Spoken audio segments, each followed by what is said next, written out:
Hey friends, my last video got cut off, so I hope you go.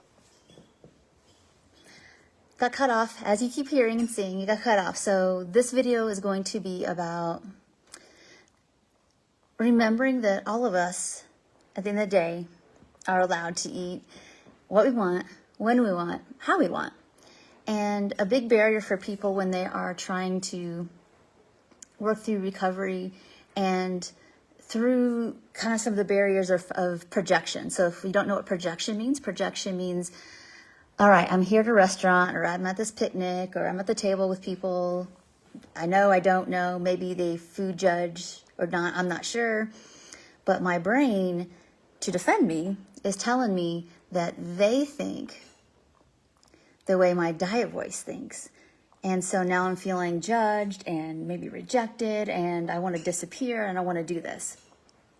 So anybody raise their hand and think, I know in my diet days I always do that too. Like, okay, well, if I just eat like this amount, it'll look kind of normal, but it'll be less than everybody else. And I was definitely part of the club of people who like try to eat less than everybody else was eating.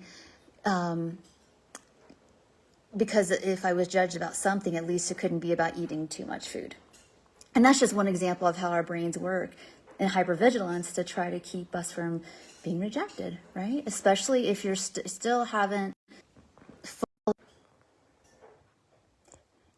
So unless you still haven't fully dismantled some of your food rules, those thoughts are still in there about that they think carbs are bad. So if I eat the carbs, I think carbs are bad secretly, or I'm afraid of carbs, but if I eat them, maybe other people will think how I think, so I'm not going to eat as many, all right? But the reality is, no one can know what your body's needs are besides you inside. And sometimes it seems like when we're not eating in full view and eating as much as we want, sometimes we think sometimes it's about other people. Sometimes it's about our body just being in such a threat. There we go. Sometimes it's our body being in such a threat response that we just really struggle to be able to like even open our mouth, chew, swallow. Things just feel just too overwhelming. On the other end of the spectrum, sometimes when we are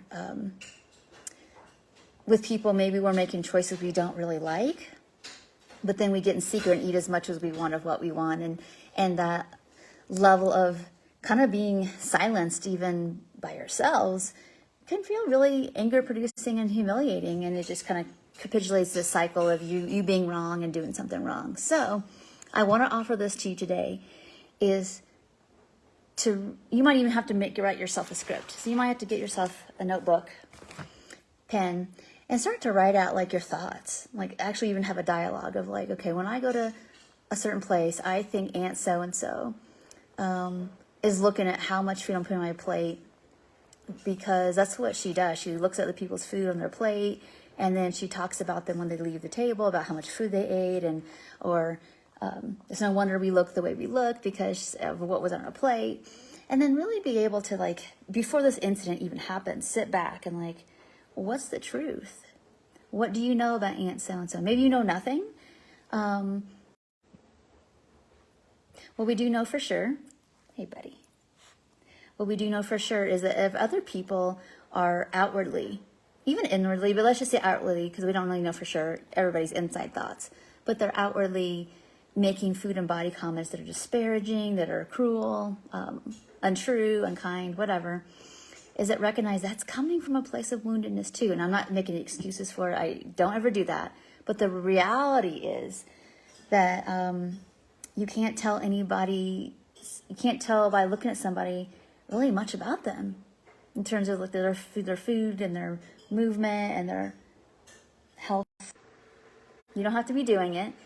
Just one of the incidents where you're concerned about what people might think about what's on your plate. Really, these people,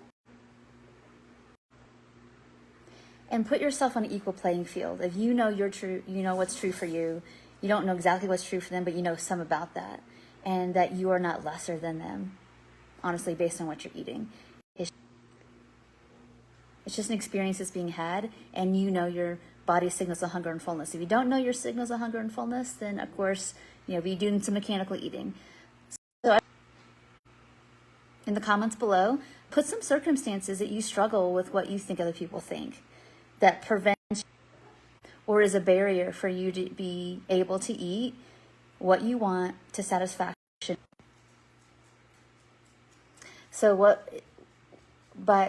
the goal here is that, like, if you're able to understand that our inside thoughts aren't always what other people's inside, you're going to find that you have a lot more freedom. So thank you so much, and I look forward to seeing you next video. Thank you so much for bearing through the technical issues. They were terrible, but this is a live video, and I couldn't prevent that. But I am in a room where I typically am not, and the internet's not as good in here. So next time, I'll be back at my little station, and service should be so much better. So thank you so much for watching. Would love to see your comments below. Take care. Bye for now.